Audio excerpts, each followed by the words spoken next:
শুভ সকাল সকাল শিক্ষার্থীকে আজকের অনলাইন ক্লাসে দোলেশ্বর আব্দুল মান্নান আদর্শ মহাবিদ্যালয়ের পক্ষ থেকে স্বাগতম। আশা করি তোমরা সকলে ভালো আছো। আমি কণিকা রায়, প্রভাষক, উৎপাদন ব্যবস্থাপনা ও বিপণন। প্রথমেই আমরা দেখব যে শ্রম বিভাগের সুবিধাগুলো কি কি। Advantage of division of labour, অর্থাৎ এক্ষেত্রে আমরা যে উৎপাদন প্রক্রিয়াটাকে ভাগ করে যোগ্যতা অনুযায়ী আমরা শ্রমিক নিয়োগ দেই, তাতে আমাদের কতটুকু কাজের উপকৃত হই বা কোম্পানি কতটা উপকৃত হয়, অন্যদিক থেকে শ্রমিক কর্মীরই বা কি সুবিধা হয়। তাহলে আমরা চলে যাব সরাসরি পয়েন্টের দিকে। যোগ্যতা অনুযায়ী কাজ বন্টন করে দেওয়া। এক্ষেত্রে শ্রমিক কর্মীদেরকে যে শ্রমিক যে কাজের জন্য উপযুক্ত তাদেরকে সেই কাজ দেওয়া হয়।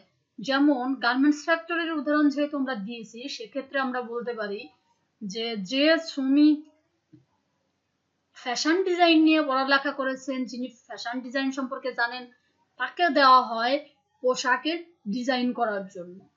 যিনি কাটতে অভিজ্ঞ তাকে দেওয়া হয় পোশাক বা যে কাপড়টা থেকে পোশাক তৈরি হবে কাপড়টা কাটার জন্য। কাউকে দেওয়া হয় হিসাব রক্ষণের কাজ, কাউকে দেওয়া হয় আয়রন করতে, কাউকে দেওয়া হয় সেলাই করতে, কাউকে প্রহরী করা হয়। অর্থাৎ যে শ্রমিক যে কাজের জন্য উপযুক্ত তাকে সেই কাজে দেওয়া হয়। শ্রমিকের দক্ষতা নৈপুণ্য বাড়ানো। এক্ষেত্রে যেহেতু যে শ্রমিক যে কাজের জন্য উপযুক্ত তাকে আমরা সেই কাজেই নিয়োগ প্রদান করে থাকি, ফলে একই কাজ বারবার করার জন্য তার কাজের দক্ষতা এবং নৈপুণ্যতা পূর্বের তুলনায় অনেক গুণ বেড়ে যায়। শ্রমের গতিশীলতা বেড়ে যাওয়া।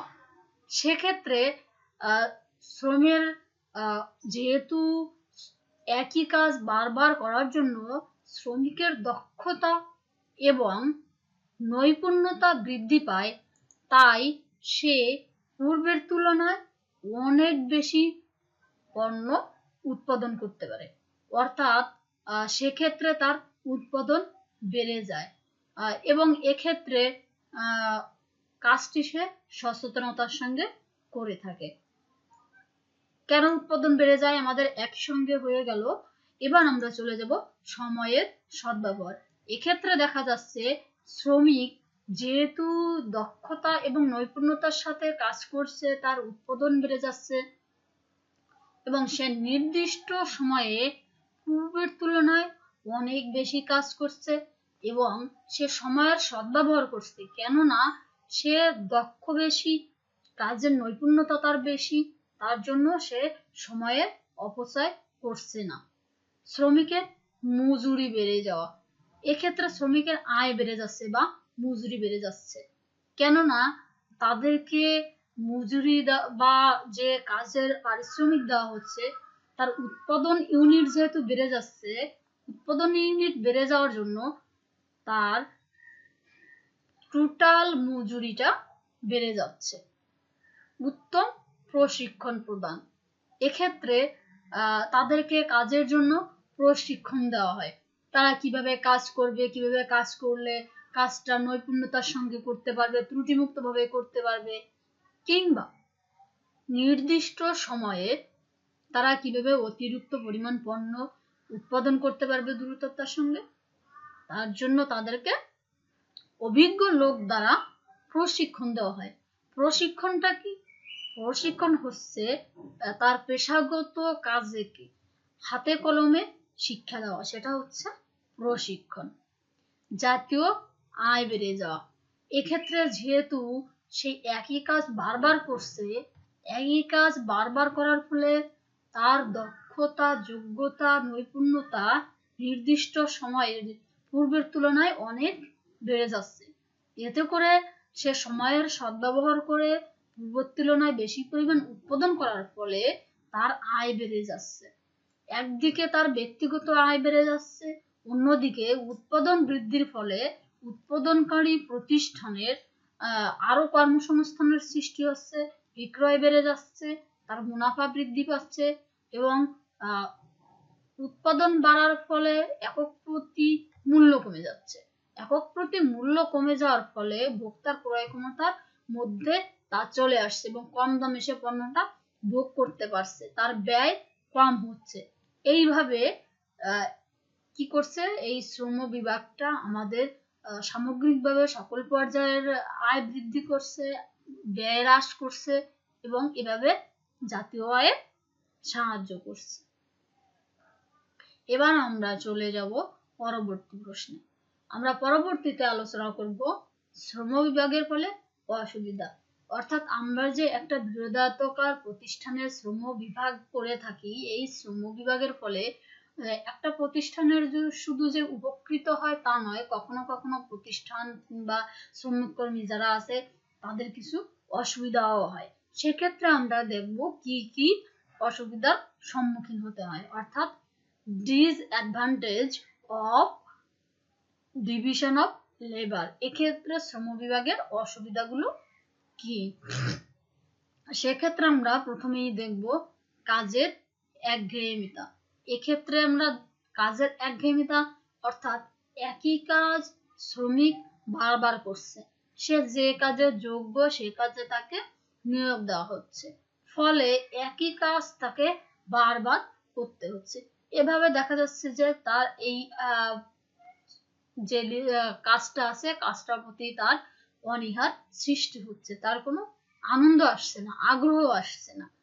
সাধারণ কর্মদক্ষতা কমে যাওয়া, একটা নির্দিষ্ট কাজ তাকে করা হচ্ছে, যেমন একটা গার্মেন্টস ফ্যাক্টরির কথা যদি বলি, সেখানে একটা সেক্টর শার্টের কলার তৈরি করছে, সাপোজ তারা শার্ট তৈরি করছে, কেউ কাটছে, কেউ বডিটা তৈরি করছে, কেউ বডির সঙ্গে কলার জয়েন করছে, কেউ বডির সঙ্গে হাতা জয়েন করছে, কেউ বোতাম লাগাচ্ছে, কেউ বা আয়রন করছে, কেউ প্যাকেট করছে, কেউ বা কাজের ত্রুটি নির্ধারণ করছে।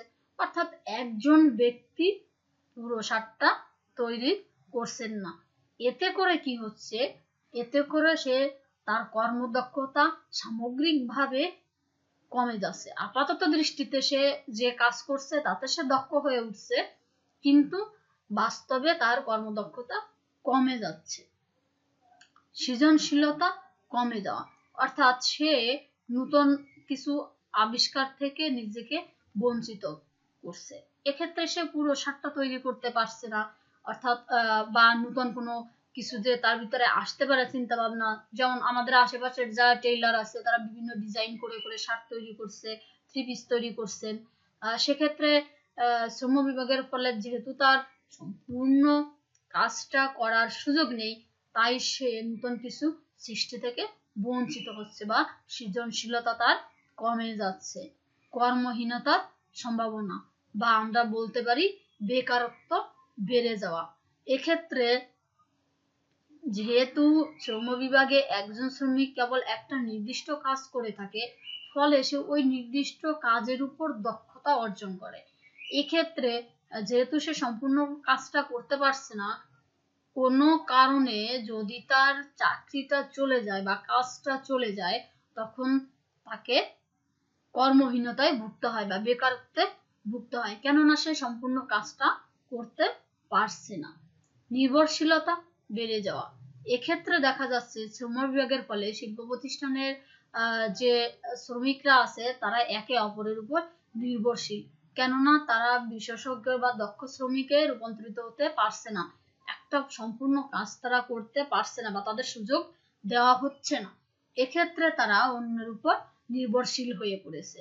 শ্রেণী বৈষম্যের সৃষ্টি, এক্ষেত্রে শ্রেণী বৈষম্যের ক্ষেত্রে দেখা যাচ্ছে যে যে শ্রমিক যে কাপড় কাটছেন কিংবা যে সেলাই করছেন, যে আয়রন করছেন, এক্ষেত্রে তাদের প্রত্যেকের ক্ষেত্রে পদমর্যাদা ভিন্ন থাকে, তাদের স্যালারি ভিন্ন থাকে বা মজুরি ভিন্ন থাকে। এক্ষেত্রে শ্রম বিভাগের ফলে তাদের মধ্যে একটা শ্রেণী বৈষম্যতার সৃষ্টি হচ্ছে। শ্রমিক মালিকের বিরোধ, এক্ষেত্রে শ্রমিকরা দেখা যাচ্ছে যে দক্ষ হওয়া সত্ত্বেও তারা সিদ্ধান্ত বাস্তবায়নের ক্ষেত্রে কোনো অংশগ্রহণ করতে পারছে না, ফলে মালিকের সঙ্গে তাদের একটা মানসিক দূরত্ব এবং শারীরিক দূরত্ব থেকে যাচ্ছে। এতে করে তাদের যে সিদ্ধান্তটা তারা সরাসরি মালিককে জানাতে না পারায় মালিক এবং শ্রমিকের মধ্যে একটা ভুল বোঝাবুঝির সৃষ্টি হচ্ছে। শ্রমিকদের দৈহিক এবং নৈতিক অধঃপতন। এক্ষেত্রে দেখা যাচ্ছে যে একটা নির্দিষ্ট কাজ সে করে থাকে, ফলে কাজের প্রতি তাদের সামগ্রিক যে কাজটা আছে কাজটা দ্রুত এগিয়ে নিয়ে যাওয়ার ক্ষেত্রে তাদের কোনো আগ্রহ থাকে না। এর ফলে তারা কি করছে, কাজের প্রতি অনীহা প্রকাশ করছে। অন্যদিকে দূর দূরান্ত থেকে শ্রমিকরা প্রতিষ্ঠানে কাজ করতে আসে, এর ফলে কি হচ্ছে, এদের শারীরিক কষ্ট হচ্ছে, তাদেরকে জার্নি করতে হচ্ছে, পরিবার থেকে তাদেরকে দূরে থাকতে হচ্ছে, ইত্যাদি অসুবিধার সম্মুখীন হচ্ছে। সৃষ্টি থেকে বঞ্চিত, অর্থাৎ সৃষ্টির আনন্দ থেকে বঞ্চিত। একটা কাজ সম্পূর্ণ করলে একজন ব্যক্তি যে গর্ববোধ করে কিংবা যে আনন্দ পেয়ে থাকে, তার ভিতর যে একটা উৎসাহ সৃষ্টি হয়, সেই আনন্দ থেকে সে বঞ্চিত হচ্ছে, কেননা সে সম্পূর্ণ কাজটা এক্ষেত্রে করতে পারছে না, তার ফলে সে এই আনন্দ থেকে বঞ্চিত হচ্ছে। এভাবে দেখা যাচ্ছে যে আমাদের যে দায়িত্ববোধ লোপ পাওয়া, যেহেতু একজন ব্যক্তি বা একজন শ্রমিক একটা কাজের নির্দিষ্ট একটা অংশ নিয়ে কাজ করছে, তাই সেক্ষেত্রে সে শুধু তার কাজের প্রতি দায়িত্ব পালন করছে। এক্ষেত্রে কোনো একটা নির্দিষ্ট স্তরের কাজে যদি সামান্য একটু ভুল হয়ে যায়, সম্পূর্ণ কাজটাই বাতিল হয়ে যাচ্ছে। তাহলে আমরা কি দেখতে পাচ্ছি? আমরা দেখতে পাচ্ছি যে আজ যে শ্রম বিভাগের ফলে যেমন কিছু সুবিধা রয়েছে, তেমন কিছু অসুবিধাও রয়েছে। শ্রম বিভাগটা কি ছিল? শ্রম বিভাগটা ছিল নির্দিষ্ট একটা বৃহদায়তাকার প্রতিষ্ঠানের কাজকে ক্ষুদ্র ক্ষুদ্র ভাগে ভাগ করে শ্রমিকদের দক্ষতা এবং যোগ্যতা অনুযায়ী কাজ বন্টন করে দেওয়া। এতে প্রধানত সুবিধা ছিল কি, যে শ্রমিকরা একই কাজ করার ফলে, আর যেহেতু তাদের যোগ্যতা অনুযায়ী প্রশিক্ষণ, যোগ্যতা অনুযায়ী নিয়োগ দেওয়া হয় এবং ওই নির্দিষ্ট কাজের প্রতি তাকে প্রশিক্ষণ দেওয়া হয়, এক্ষেত্রে তাদের দক্ষতা যোগ্যতা খুব বেড়ে যাচ্ছে। নির্দিষ্ট সময়ে পূর্বের তুলনায় উৎপাদন অনেক বেড়ে যাচ্ছে, অর্থাৎ উৎপাদনের গতিশীলতা বেড়ে যাচ্ছে এবং সামগ্রিকভাবে অর্থনীতিতে একটা পরিবর্তন নিয়ে আসছে, জাতীয় আয় বৃদ্ধি পাচ্ছে। আর অসুবিধাগুলোর মধ্যে প্রধান অসুবিধাগুলো ছিল, নির্দিষ্ট একটি কাজের অংশ করার ফলে সে সম্পূর্ণ কাজ করা বা দক্ষতা অর্জনের থেকে বঞ্চিত হচ্ছে। এতে করে কোনো কারণে তার কাজটা হারিয়ে গেলে সে বেকারত্বের সম্মুখীন হয়ে পড়ছে বা বেকারত্বের ঝুঁকির সম্মুখীন হচ্ছে এবং এতে করে তার কাজের প্রতি আগ্রহটাও সৃষ্টি হচ্ছে না এবং সে নতুন পণ্য সৃষ্টি থেকে বঞ্চিত হচ্ছে, আনন্দ থেকে বঞ্চিত হচ্ছে। ছোট্ট একটা প্রশ্ন এখানে আমরা দেখতে পাচ্ছি যে শ্রম বিভাগের ফলে সাধারণ কর্মদক্ষতা কমে যায়। কেন সাধারণ কর্মদক্ষতা কমে যায়? তার মূল কারণ হচ্ছে একজন শ্রমিককে একটা কাজের নির্দিষ্ট অংশ করতে দেওয়া হয়, তাকে সম্পূর্ণ কাজটা করতে দেওয়া হয় না। এতে করে সে সম্পূর্ণ কাজটা তৈরি থেকে বঞ্চিত হচ্ছে বা সে তার দক্ষতা থাকা সত্ত্বেও সে সম্পূর্ণ কাজটা কিভাবে করতে হচ্ছে সেটা সে জানতে পারছে না, করতে পারছে না, ফলে কি হচ্ছে, তার কর্মদক্ষতা বাস্তবে কমে যাচ্ছে। এই ছিল আজকে আমাদের আলোচনা। তোমরা সবাই ভালো থাকো, সুস্থ থাকো। এই করোনাকালীন দুঃসময়ে সবাই সতর্ক থাকো এবং সাবধানে থাকো।